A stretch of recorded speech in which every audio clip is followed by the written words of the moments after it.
सभी लोगों को नमस्कार। आप सभी लोगों को ओबी मैथ यूट्यूब चैनल में स्वागत एवं अभिनंदन है।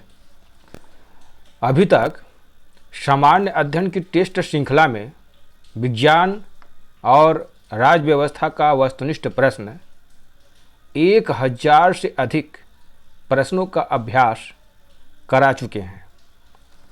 जो छात्र नए हैं अब वे हमारे चैनल के प्लेलिस्ट में जाकर क्रमवार अध्ययन कर सकते हैं और जो छात्र अभी तक सब्सक्राइब नहीं किए हैं वे लोग घंटी वाले ऑप्शन पर जाकर ऑल वाले ऑप्शन पर क्लिक कर दें, जिससे कि अगली वीडियो आसानी से मिल सके। आज हम लोग सामान्य अध्ययन श्रृंखला का भूगोल विषय का वस्तुनिष्ठ प्रश्न सेट 9 का अध्ययन करेंगे। अब हम डेस्कटॉप पर चलते हैं।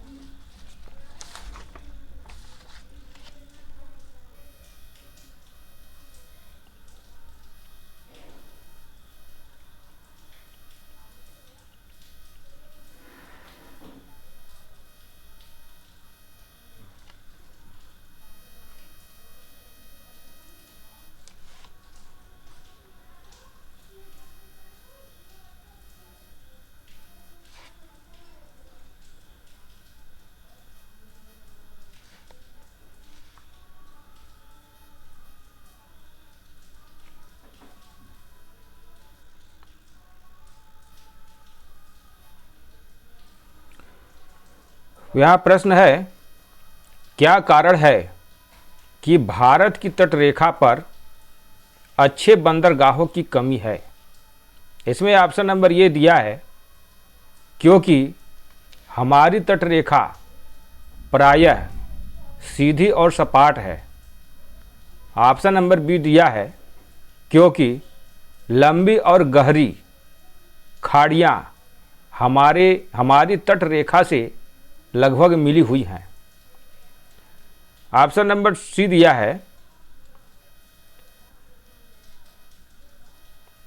क्योंकि हमारी तटरेखा लैटराइट मिट्टी की बनी हुई है। और ऑप्शन नंबर डी दिया है क्योंकि हमारी तटरेखा काली मिट्टी की बनी हुई है। एक बार प्रश्न हम रिपीट करते हैं, क्या कारण है कि भारत की तटरेखा पर अच्छे बंदरगाहों की कमी है? तो इसका उत्तर होगा ऑप्शन नंबर ए, क्योंकि हमारी तटरेखा प्रायः सीधी और सपाट है। इसलिए हम ऑप्शन नंबर ए पर टिक करेंगे।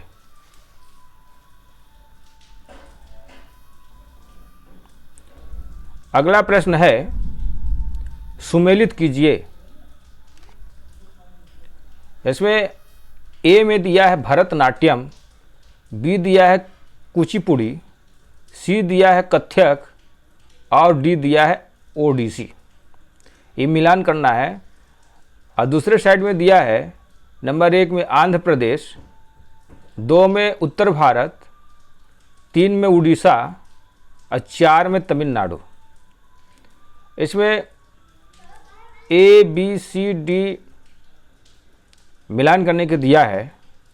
हम इसमें डायरेक्ट उत्तर बताते हैं।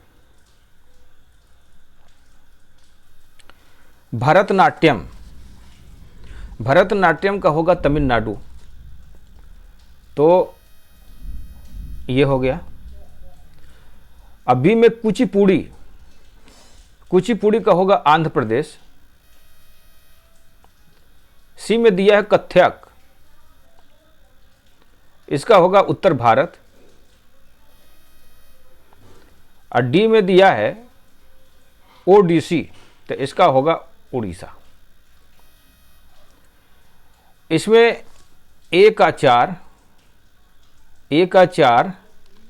अब बी का 1 और सी का 2 और डी का 3। तो इसका ऑप्शन नंबर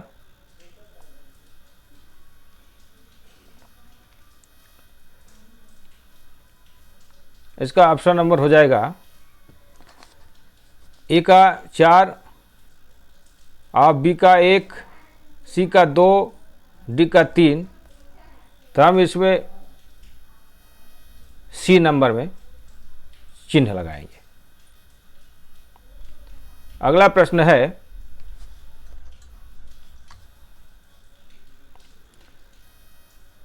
वान थ्यूनेन ने अपने कृषि अवस्थिति सिद्धांत में एक केंद्र के चारों ओर कितनी पेटियों की संख्या बताई है? इसमें ऑप्शन नंबर ए दिया है 6, बी दिया है 9, सी दिया है 7 और डी दिया है 10। हम एक बार फिर प्रश्न रिपीट कर रहे हैं।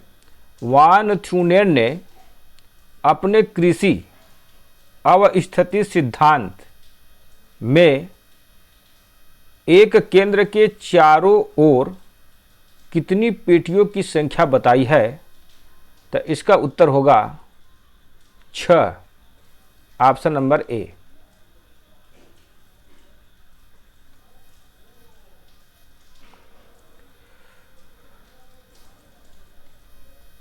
अगला प्रश्न है,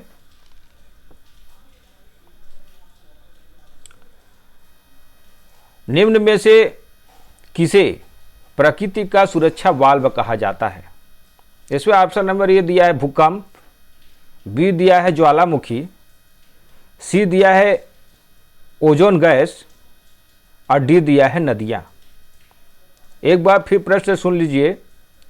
निम्न में से किसे प्रकृति का सुरक्षा वाल्व कहा जाता है?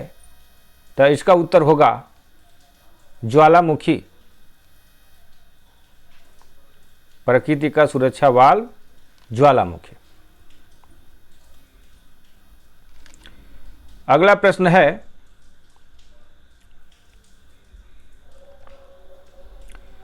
किस तारीख को दिन व रात बराबर होते हैं? इसमें ऑप्शन नंबर ए दिया है 15 जनवरी और बी दिया है 25 फरवरी, सी दिया है 21 सितंबर और डी दिया है 25 दिसंबर। तो एक बार फिर प्रश्न सुन लीजिए। किस तारीख को दिन व रात बराबर होते हैं? तो इसका उत्तर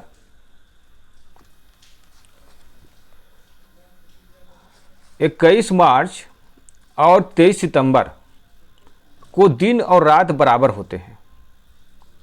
ऑप्शन में 21 सितंबर दिया हुआ है, जो 23 सितंबर के करीबी है, इसलिए हम इसमें ऑप्शन नंबर सी पर चिन्ह लगाएंगे। अगला प्रश्न है,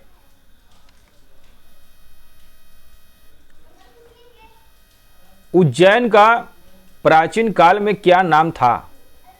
इसमें ऑप्शन नंबर ए दिया है तक्षशिला, बी दिया है इंद्रप्रस्थ, सी दिया है अवंतिका और डी दिया है इनमें से कोई नहीं। एक बार फिर प्रश्न हम रिपीट कर रहे हैं। उज्जैन का प्राचीन काल में क्या नाम था? तो इसका उत्तर होगा अवंतिका। हम ऑप्शन नंबर सी पर चिन्ह लगाएंगे। अगला प्रश्न है,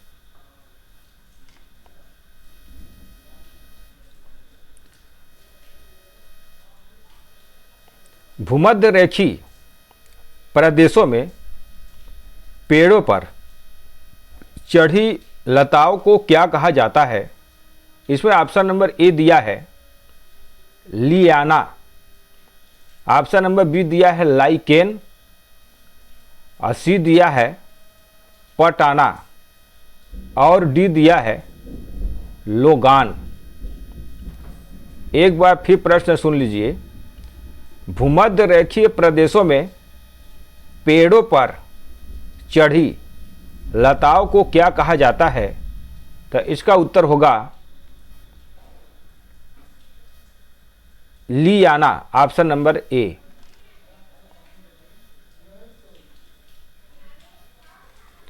अगला प्रश्न है, निम्न में से किसको व्हाइट ऑफ द अर्थ कहा जाता है? इसमें ऑप्शन नंबर ए दिया है क्रस्ट, बी दिया है कोर, सी दिया है मैंटिल और डी दिया है उपयुक्त में से कोई नहीं। तो एक बार फिर प्रश्न सुन लीजिए, निम्न में से किसको व्हाइट ऑफ द अर्थ कहा जाता है? तो इसका उत्तर होगा ऑप्शन नंबर सी मैंटिल।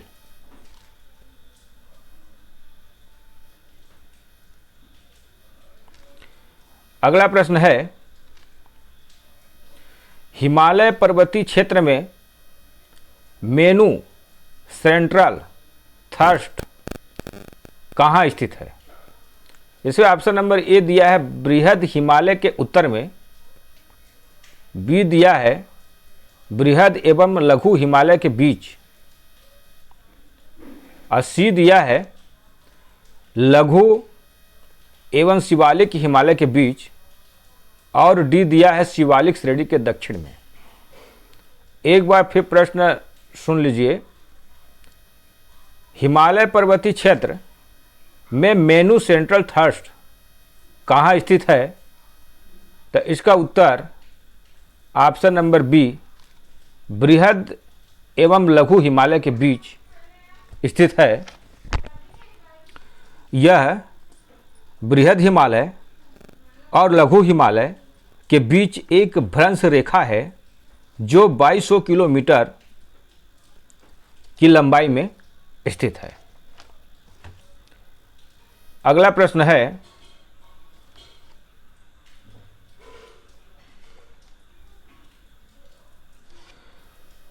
शुष्क डेल्टा का निर्माण किन क्षेत्रों में कैसे होता है?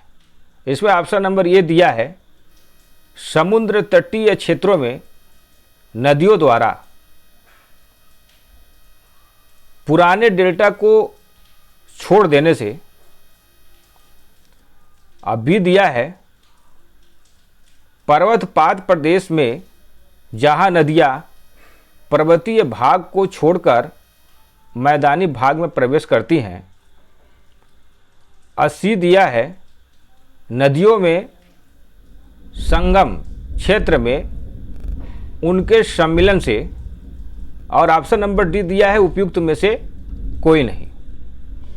एक बार फिर प्रश्न सुन लीजिए, शुष्क डेल्टा का निर्माण किन क्षेत्रों में कैसे होता है?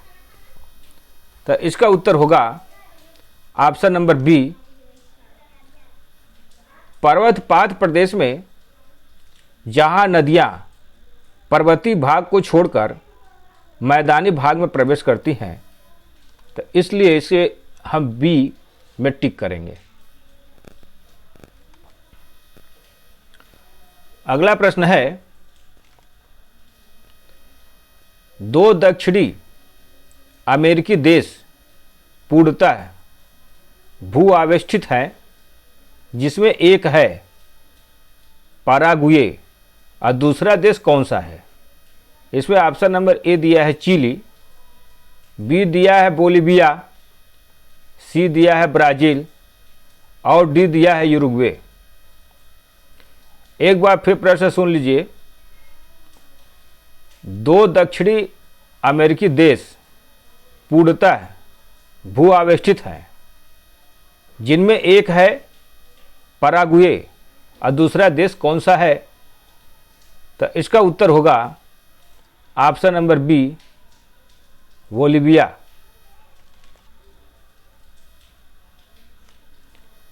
अगला प्रश्न है,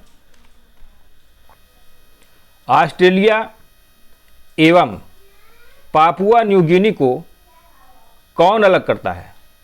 इसमें ऑप्शन नंबर ए दिया है टारस जल संधि, ऑप्शन नंबर बी दिया है कोरल सागर, ऑप्शन नंबर सी दिया है अराफुरा सागर और डी दिया है टिमोर सागर।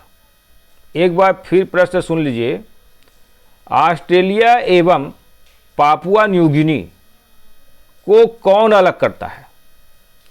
तो इसका उत्तर होगा ऑप्शन नंबर ए टारस जल संधि। अगला प्रश्न है 1993 के प्रारंभ में ज्वालामुखी का किस देश में उद्भेदन हुआ? इसमें ऑप्शन नंबर ए दिया है चिली, बी दिया है जापान, सी दिया है फिलीपींस और डी दिया है भारत। एक बार प्रश्न हम फिर रिपीट कर रहे हैं। 1993 के प्रारंभ में ज्वालामुखी का किस देश में उद्भेदन हुआ? तो इसका उत्तर होगा ऑप्शन नंबर सी, फिलीपींस। अगला प्रश्न है कोला प्रायद्वीप निम्न में से किस देश में स्थित है? इसमें ऑप्शन नंबर ए दिया है लिथुआनिया, बी दिया है रूस और सी दिया है एस्टोनिया और डी दिया है फिनलैंड। एक बार फिर प्रश्न सुन लीजिए। कोला प्रायद्वीप निम्न में से किस देश में स्थित है? तो इसका उत्तर होगा रूस।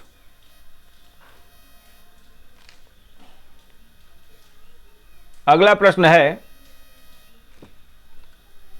छोटा नागपुर पठारी प्रदेश का सबसे प्रमुख नगर कौन सा है?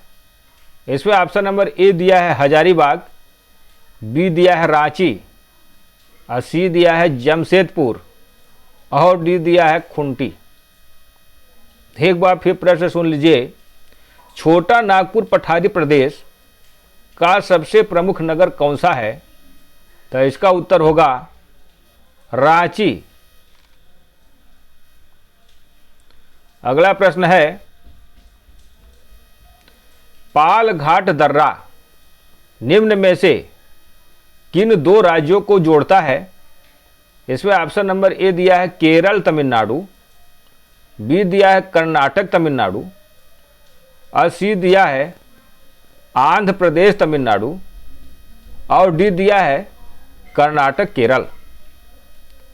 एक बार फिर प्रश्न हम रिपीट कर रहे हैं। पाल घाट दर्रा निम्न में से किन दो राज्यों को जोड़ता है? तो इसका उत्तर होगा Kerala Tamil Nadu, option number A. अगला प्रश्न है कोचीन का जुड़वा नगर कौन सा है? इसमें ऑप्शन नंबर ए दिया है अलेप्पी, बी दिया है अलवाए, सी दिया है एर्नाकुलम और डी दिया है उपयुक्त में से कोई नहीं। एक बार फिर प्रश्न सुन लीजिए। कोचीन का जुड़वा नगर कौन सा है? तो इसका उत्तर होगा ऑप्शन नंबर सी एर्नाकुलम। अगला प्रश्न है भारत में स्थलाकृतिक भूपत्रकों का निर्माण निम्न में से किसके द्वारा किया जाता है? इसमें ऑप्शन नंबर ए दिया है geological survey of India, B दिया है सर्वे ऑफ इंडिया और सी दिया है जियोग्राफिकल सर्वे ऑफ इंडिया और डी दिया है भारतीय रक्षा मंत्रालय। एक बार फिर प्रश्न सुन लीजिए। भारत में स्थलाकृतिक भूपत्रकों का निर्माण निम्न में से किसके द्वारा किया जाता है? तो इसका उत्तर होगा survey of India, option number B.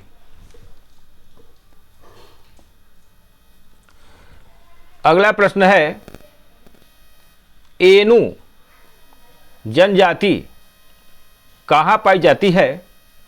इसमें ऑप्शन नंबर ए दिया है ईरान, बी दिया है जापान और सी दिया है अफगानिस्तान और डी दिया है पाकिस्तान। एक बार फिर प्रश्न सुन लीजिए। एनु जनजाति कहाँ पाई जाती है? तो इसका उत्तर होगा जापान, ऑप्शन नंबर बी। अगला प्रश्न है, दक्षिण गंगोत्री क्या है? इसमें ऑप्शन नंबर ए दिया है प्रायद्वीपीय भारत की एक नदी, बी दिया है देश की प्रमुख भूगोलविद महिला, सी दिया है भारतीय नौसेना का युद्धक जलपोत, और डी दिया है एंटार्कटिका में स्थापित भारतीय वैज्ञानिक अनुसंधान स्थायी केंद्र। एक बार फिर प्रश्न सुन लीजिए, दक्षिण गंगोत्री क्या है? तो इसका उत्तर होगा ऑप्शन नंबर डी, अंटार्कटिका में स्थापित भारतीय भूवैज्ञानिक अनुसंधान स्थायी केंद्र। यह अंटार्कटिका महाद्वीप में भारत का पहला स्टेशन था, जिसे 1980 में अस्तित्व में आया था। वर्तमान में इसका अस्तित्व नहीं है।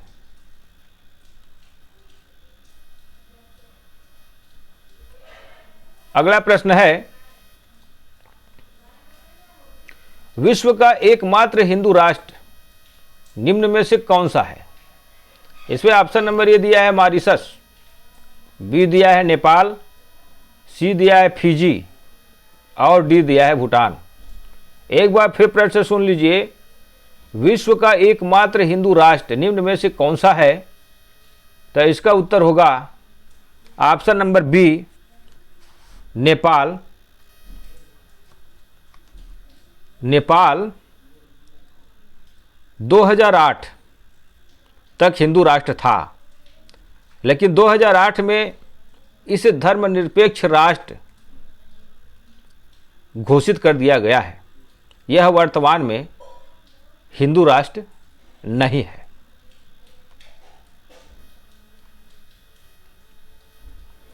अगला प्रश्न है, निम्न में से कौन सुमेलित नहीं है? इसमें ऑप्शन नंबर ए दिया है मशीनी यंत्रों का निर्माण, बेंगलोर, बी दिया है तेल शोधनशाला, कोचीन, सी दिया है भारी अभियांत्रिकी, पुणे, और डी दिया है लौह इस्पात उद्योग, राउरकेला। एक बार फिर प्रश्न सुन लीजिए कि निम्न में से कौन सुमेलित नहीं है? तीसरे ऑप्शन नंबर सी सुमेलित नहीं है, भारी अभियांत्रिकी, पुणे।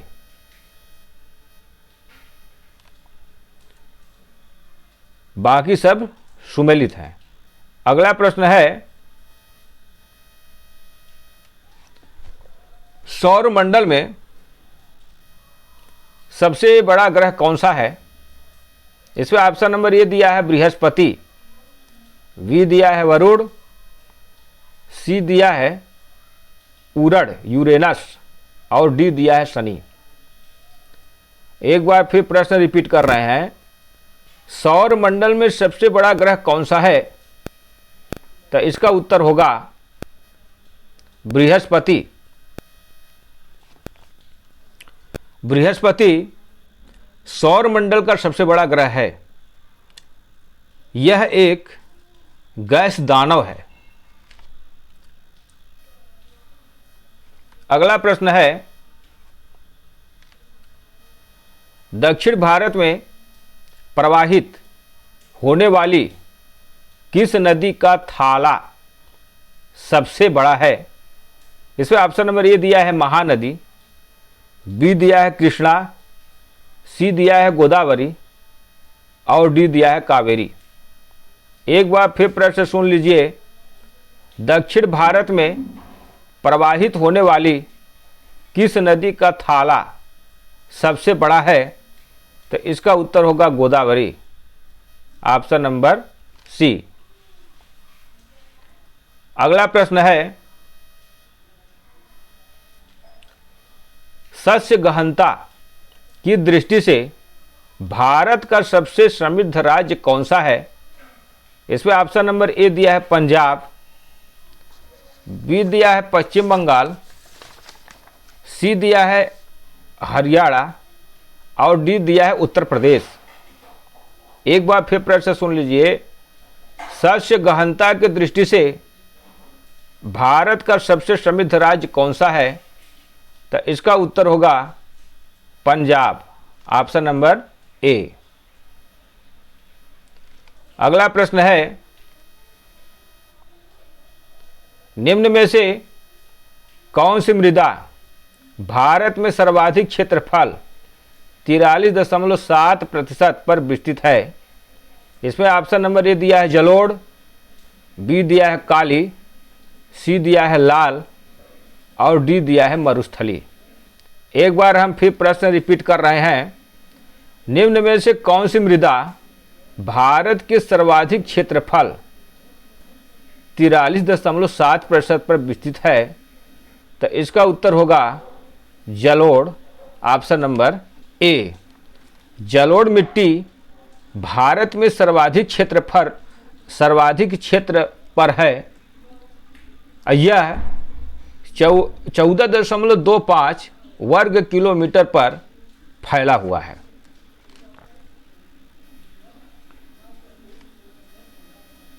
अगला प्रश्न है, विश्व के संपूर्ण धरातलीय क्षेत्र का कितने प्रतिशत भाग कृषि योग्य है? इसमें ऑप्शन नंबर ए दिया है 1%, बी दिया है 11%, सी दिया है 5% और डी दिया है 51%।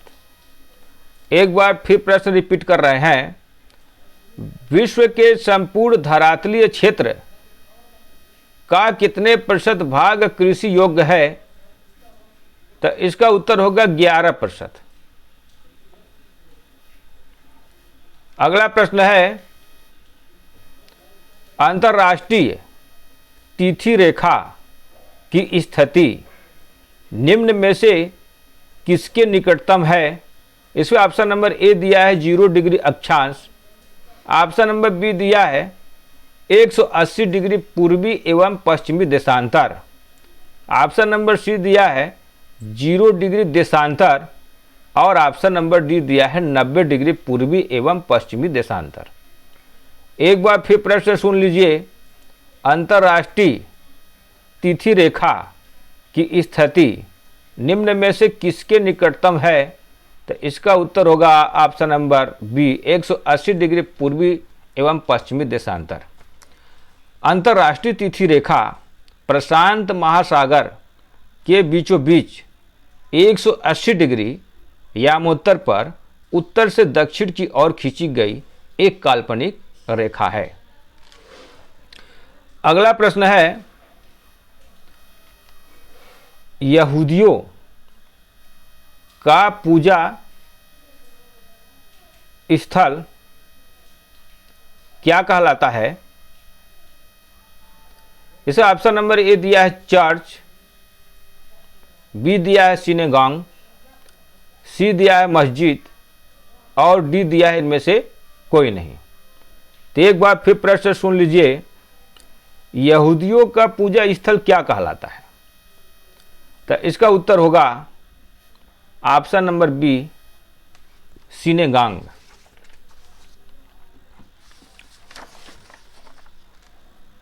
आज यहीं तक। यदि पसंद आया हो तो लाइक का बटन अवश्य दबाएं। जय हिंद, जय भारत, धन्यवाद।